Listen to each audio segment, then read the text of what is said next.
আলাইকুম everyone. Advance diploma স্টাডির পক্ষ থেকে আপনাদের সবাইকে স্বাগতম। পলিটেকনিক এর ম্যাথমেটিক্স 2 বইয়ের চ্যাপ্টার 3 দ্বিপদী উপপাদ্য এই অধ্যায়ের আজকে আমরা পার্ট 3 নিয়ে আলোচনা করব। তো পার্ট 3 তে এই অধ্যায়ের রচনামূলক কোশ্চেনগুলো সমাধান করব।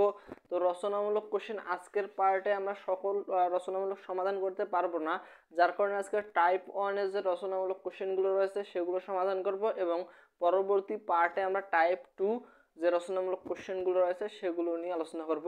তো আজকে আমরা 4টি রচনামূলক কোশ্চেন রেখেছি। তো প্রথমে প্রশ্ন 4টি দেখে নেই। প্রথম যে প্রশ্নটি রয়েছে 28 এর 5 নং প্রশ্নটি 2x² - 1 ডিভাইডেড 2x³ পুরোটার উপর পাওয়ার কি রয়েছে? পুরোটার উপর পাওয়ার রয়েছে 10। দ্বিপদ রাশিগুলোর বিস্তৃতিতে x বর্জিত পদ, x নিরপেক্ষ বা মুক্ত পদ এবং এর মান নির্ণয় করো। এর পরবর্তী প্রশ্ন হচ্ছে আবার 28 এর 6 নং যে প্রশ্নটি রয়েছে 3x - 2 ডিভাইডেড x² এর পুরোটার উপর পাওয়ার হচ্ছে কত? পুরোটার উপর পাওয়ার হচ্ছে 15। দ্বিপদ রাশিগুলোর বিস্তৃতিতে x বর্জিত পদ, x নিরপেক্ষ বা মুক্ত পদ এবং এর মান নির্ণয় করো।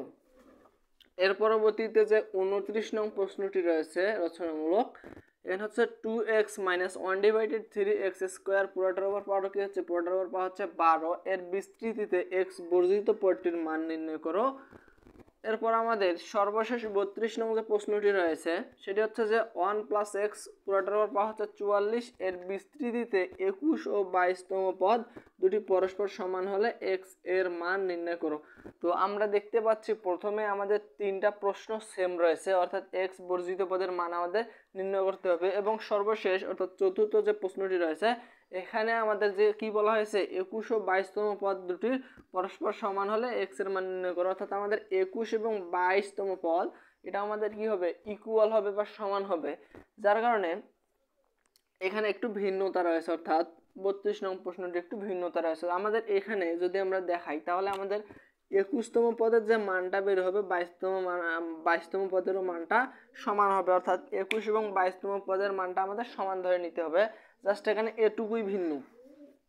তো আমরা যদি এখান থেকে প্রথম যে প্রশ্নটি রয়েছে সেই প্রশ্নটির সমাধান করি তাহলে আমরা বাকি প্রশ্নগুলোরও অ্যান্সার নিজেরাই করতে পারবো, যার কারণে আমরা প্রথম প্রশ্নটি এখন সমাধান করব। এগুলো আমাদের আর দরকার নেই, জাস্ট এগুলো ইম্পর্টেন্ট, যার কারণে এগুলো রেখেছিলাম। তো এই অধ্যায় থেকে প্রথমে টাইপ 1 এ 4টা রচনামূলক কোশ্চেন করলেই হবে এবং টাইপ 2 এ সম্ভবত 2টা রচনামূলক কোশ্চেন আছে, ও 2টা করলেই হবে। তো আমরা এখানে টাইপ 1 এর প্রথম যে ম্যাথটি আছে সেটি এখন করব। প্রশ্নটি হচ্ছে যে আমাদের প্রশ্নটি আমরা এর আগেও দেখলাম, এখানে আমাদের কি নির্ণয় করতে হবে? x বর্জিত পদ বা x নিরপেক্ষ পদ বা মুক্ত পদ এবং এর মান নির্ণয় করতে হবে, অর্থাৎ আমাদের x এর মান নির্ণয় করতে হবে। আমাদের যখন এরকম মান নির্ণয় করতে হবে আমাদের প্রথম কাজ হচ্ছে r প্লাস অন্তম পদ বের করে নেওয়া। তো আমরা প্রথমে সমাধান লিখে শুরু করব।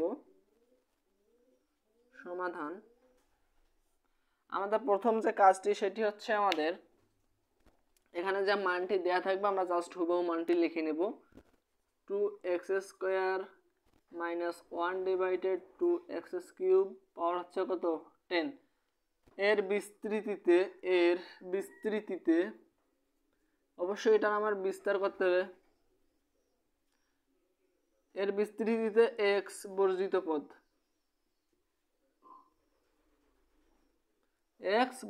পদ, তো এর পরবর্তী কাজ হচ্ছে আমাদের এটা আমরা লিখে নেব। লিখে নেওয়ার পরবর্তী কাজ হচ্ছে এই পদ থেকে r প্লাস অন্তম পদ বের করে নেওয়া। r প্লাস অন্তম পদ, এখন আমরা r প্লাস অন্তম পদ বা এখানে আমরা আরো একটা কাজ করতে পারি যে এর বিস্তৃতিতে r প্লাস অন্তম পদে x বর্জিত থাকে, এভাবেও লিখে নিতে পারি। তো আমরা যেটা লিখছি সেটাও হবে যদি আমরা এভাবে লিখি যে এর বিস্তৃতিতে r প্লাস অন্তম পদে x বর্জিত থাকে, আমরা ওটাই লিখি, ওটা বেশি ভালো হয়। এর বিস্তৃতিতে r প্লাস অন্তম পদে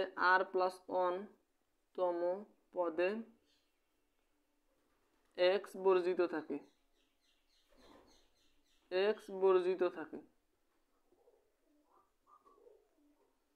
এখন আমরা r প্লাস অন্তম পদ বের করার একটা নিয়ম রয়েছে, সেটি আমরা সবাই জানি। সেটি হচ্ছে যে নিয়মটা আমরা উপরেই লিখে দেই। নিয়মটা আমাদের হচ্ছে এরকম, N C R A to the power N minus R B to the power R. তো আমাদের এখানে মাথায় প্রশ্ন আসতে পারে, আমরা এখানে যে এন সি আর বা এ বি ধরে নিলাম, এখানে মানগুলো কোথায়? এখানে মানগুলো হচ্ছে আমাদের এই যে এন এর মান আমরা আমাদের 10, আমাদের এন এর মান 10 এবং এ এবং বি, এখানে আমাদের এইটা হচ্ছে, এই পদটা হচ্ছে আমাদের কি এ এবং এই পদটা হচ্ছে আমাদের বি। আমরা তাহলে এ বি এবং এন এর মান পেলাম এবং আমাদের বের করতে হবে কার মান? আর এর মান। যার কারণে আমরা এখন মানগুলো বসাই দিব প্রথমে। তো আমাদের এন এর মান হচ্ছে কি 10 10 10 সি আর। এরপরে আমাদের এর মান আমাদের কি 2x স্কয়ার। এরপর আমাদের কি রয়েছে এন মাইনাস আর। এরপর হচ্ছে কি বি এর মান হচ্ছে কি minus 1 divided 2x cube, minus 1 divided 2x cube. আমাদের আমাদের এর উপর পাওয়ারটা কি রয়েছে? আর। অর্থাৎ বি এর উপর পাওয়ার কি রয়েছে? আর রয়েছে। আমরা পাওয়ারটাকে ধরে নিলাম। এর পরবর্তী কাজ হচ্ছে আমাদের ক্যালকুলেশনটুকু করা, অর্থাৎ আমরা যদি এগুলোর উপর পাওয়ারটা দেই তাহলে আমরা এমন দেখতে পারবো, এখানে আমাদের 10 সি আর ঠিক থাকলো 10 সি আর।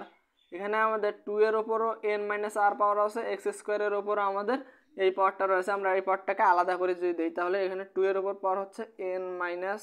ও এখানে একটা বিষয়, আমাদের এখানে এন এর মানটা তো আমরা জানি, এন এর মানটা আমাদের কত 10। আমাদের এখানে এন এর মানটা আমরা বসাই দেবো, এন এর মান হচ্ছে কত আমাদের 10। তো আমরা এখানে এন এর মানটা বসাই দেবো, এন এর মান হচ্ছে 10 মাইনাস আর, 10 মাইনাস আর। আমাদের 2 এর উপর পাওয়ারটা এটার মান থাকলো এবং আবার এই এক্স স্কোয়ারের ওপর আমাদের কি পাওয়ারটা রয়েছে? এই পাওয়ারটা রয়েছে 10 মাইনাস আর, এই পাওয়ারটা থাকলো। এর পরবর্তী আমাদের এইটা আসতেছে, অর্থাৎ যে বি এর মানটা ছিল, বি এর মানটা আসতেছে। এটাকে আমরা ভাঙলে কি কি পাই আগে দেখি নেই। প্রথমে আমরা -1 পাবো, এরপর আমরা কি পাবো? এরপর পাবো আমরা হাফ, এরপর আমরা কি পাবো এখান থেকে এক্স কিউব পাবো। অর্থাৎ আমরা এইটা ভাঙলে এই মান তিনটা পেয়ে যাব। তো আমরা এখন ওই মানগুলোতে পাওয়ার আর দিয়ে দেবো। তো প্রথমে আমাদের কি হচ্ছে -1 পাওয়ার হচ্ছে আর, তারপর হচ্ছে কি হাফ, এর উপর হচ্ছে কি পাওয়ার আর, এরপর হচ্ছে আমাদের কি এক্স কিউব, এর উপর পাওয়ার হচ্ছে কি আর। তো আমরা একটা জিনিস ভেঙে বাকি তিনটা জিনিস পেয়ে গেলাম। তো মানগুলো জাস্ট বসাই দিলাম। দেওয়ার পরবর্তী কাজ হচ্ছে আমাদের আরেকটু কাজ করে নিতে হবে, সেটা হচ্ছে 10 সি আর। এটা ঠিক রাখলাম এবং আমাদের এখানে 2 এর উপর পাওয়ার কত রয়েছে? 2 এর উপর আমাদের পাওয়ার হচ্ছে 10 মাইনাস, এখানে হবে কি 2 আর। কারণ এখানে যখন পাওয়ার ছিল তখন আমাদের 2 এর উপরও পাওয়ার ছিল, এক্স এর উপরও পাওয়ারটা ছিল, যার কারণে এখানে হবে 2 আর। তো এখানে আমাদের কি এক্স রয়েছে, এক্সকে যদি আমরা ঠিক রাখি, এই 2 এর সঙ্গে যদি আমরা 10কে গুণ করে দিই তাহলে আমাদের কি হচ্ছে 20 হয়ে যাচ্ছে। এরপর আমাদের এই যদি পাওয়ার 2কে যদি আমরা মাইনাস আর দ্বারা গুণ করি তাহলে কি হচ্ছে -2 আর। এর পরবর্তী কাজ হচ্ছে আমাদের কি -1, এর উপর পাওয়ার আর রাখলাম। এখানে আমাদের হাফের উপর পাওয়ার কত রয়েছে? আর রয়েছে। এরপর আমাদের কি এখানে রয়েছে এখানে আমাদের রয়েছে কি এক্স কিউব। তো আমরা এক্স কিউব যেহেতু দেখলাম, তো আমাদের যখন এখানে এক্স কিউবের অবস্থানটা ছিল কোথায়? এক্স কিউবের অবস্থানটা ছিল নিচে। যখন আমরা এই এক্স কিউবের কাজটা করব তখন আমাদের এখানে এমন হবে, এই আমরা থ্রির সঙ্গে যদি আর কে আমরা গুণ করে দিই তাহলে আমাদের এমন হবে যে -3 আর হবে, -3 আর এমন হবে। পাওয়ারটা আমাদের তখন মাইনাস হয়ে যাবে, উপরের যে পাওয়ারটা থাকবে সেটা মাইনাস হয়ে যাবে, জাস্ট মাইনাস করে দিছি। তো এরপরে আমরা একটা বিষয় লক্ষ্য রাখবো, সেটি হচ্ছে যে আমাদের এখানে এক্স এর যে বেসটা রয়েছে, এখানেও এক্স রয়েছে, এখানেও এক্স রয়েছে, জাস্ট আমরা এখানে এক্স এর মানগুলোকে একসঙ্গে করে দেবো। তো প্রথমে আমরা 10 সি আর কে ঠিক রাখলাম, 10 সি আর। এখানে আমাদের 2 এর উপর পাওয়ার হচ্ছে 10 মাইনাস 2 আর। এখন আমাদের এক্স এর ক্ষেত্রে যদি আসি তাহলে আমরা এমন দেখতে পাচ্ছি যে এক্স এর এখানে কত রয়েছে? 20 রয়েছে, 20 মাইনাস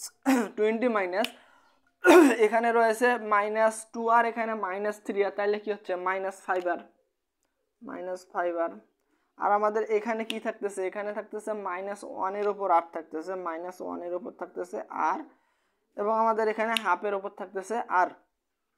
তো আমরা এখন যে কাজটি করব সেটি হচ্ছে যে আমাদের এখানে যে মানগুলো পেলাম, এক্স এর যে মানগুলো পেলাম, এটা আমাদের কি এক্স এর মান থেকে আমাদের তো এই আর এর মানটা বের করে নিতে হবে। তাই এখন আমাদের যে কাজটি করতে হবে সেটা হচ্ছে যে আর প্লাস 1তম পদ, আর প্লাস 1তম পদে এক্স বর্জিত থাকে। এক্স বর্জিত থাকে এই বিষয়টা লেখার পর আমাদের আর এর যে মানটা পাবো সেটা ইকুয়াল আমরা কি ধরে নেব, 0 ধরে নেব। তো আমাদের এখানে এক্স এর মানটা কি আমরা পেয়েছি, এক্স এর মানটা পেয়েছি উপরে আমাদের এক্স এর পাওয়ার পেয়েছি 20 - 5r ইকুয়াল আমরা কি ধরে নেব, 0 ধরে নেব। তো আমরা এখন যদি এখানে আর এর মান বের করতে চাই তাহলে আমরা সহজেই আর এর মানটা বের করতে পারবো। তো এখানে আমাদের যদি -5rটা ঠিক রাখি আমাদের এখানে প্লাস 20টা আমাদের এখানে কি হচ্ছে -20। এরপর আমাদের যে কাজটি করতে হবে সেটি হচ্ছে যে আমাদের উভয় পক্ষের আমরা মাইনাসকে বাদ দিতে পারি। তাহলে আর ইকুয়াল আমাদের যদি আমরা 5 দ্বারা 20কে ভাগ করি তাহলে হচ্ছে কি 4। তাহলে আমরা আর এর মানটা পেয়ে গেলাম, আর এর মানটা কত পেলাম 4। এখন আমরা আর প্লাস 1তম পদের মানটা বের করব। তো আমরা আর এর মানটা পেয়ে গেছি, এখন আমরা আর প্লাস 1তম পদের মানটা সহজেই বের করতে পারবো। এমন হবে যে আর প্লাস 1তম পদ তাহলে আর এর মানটা আমরা কত পেলাম, আর এর মানটা পেলাম 4। তাহলে 4 প্লাস 1 ইকুয়াল হচ্ছে কত 5তম পদে এক্স বর্জিত থাকে তো আমাদের 5তম পদে এক্স বর্জিত থাকে। এখন আমরা এখানে একটা কাজ করেছিলাম সেটা হচ্ছে আমাদের এখান থেকে আমরা এক্স এর মানটা কালেক্ট করেছিলাম, অর্থাৎ এক্স এর পাওয়ারটা কালেক্ট করেছিলাম। এখন এইখানে আমরা জাস্ট এক্স ছাড়া অর্থাৎ এক্স এর মান যেহেতু আমরা আগে নিয়েছিলাম এক্স এর মান আর নেব না, বাকি যে মানগুলো থাকবে সেখানে আমরা এই আর এর মানটাকে বসিয়ে দেবো। আর এর মান আমরা কত পেয়েছি 4 পেয়েছি। এখন আমাদের এখানে কি ছিল 10c আর, তাহলে আমাদের 10c আর এর মান আমাদের কত হচ্ছে 4। এর পরবর্তী কাজ কি হচ্ছে 2 এর উপর পাওয়ার ছিল কত, 2 এর উপর পাওয়ার ছিল আমাদের 10 - 2r 10 - 2r। তো এখানে আমাদের আর এর মানটা আমরা জানি, আর এর মান হচ্ছে আমাদের কত, আর এর মান হচ্ছে আমাদের 4। তাহলে হচ্ছে আমাদের এখানে কত 10c4। এখানে আমাদের যদি 4 দুগুণে 8, তাহলে 8 থেকে আমরা যদি আরেকটা আমাদের এখানে মান আমরা রেখেছি সেটা হচ্ছে -1 এর উপর পাওয়ার ছিল আর, -1 এর উপর ছিল পাওয়ার আর, এটা আমার আর এর মান হচ্ছে কত 4। 1 এর উপর আমরা যাই করি তাই হবে, 1ই হয়ে যাবে। তো আমাদের এখানে তাহলে হচ্ছে আমার 10 - 8 অর্থাৎ এখানে 4 দুগুণে 8, 8 থেকে আমরা যদি 10কে বিয়োগ করি তাহলে হচ্ছে পর হচ্ছে কত 10c4। এখানে আমাদের আসতেছে 2 এর উপর পাওয়ার আসতেছে কত 2। তো আমাদের এটা যদি আমরা ক্যালকুলেশন করি তাহলে আমাদের মেবি মান আসে এমন 840, এখানে আমরা অ্যান্সার করে দেব। তো এই ম্যাথগুলো আমরা এইভাবে সহজভাবে সমাধান করতে পারি।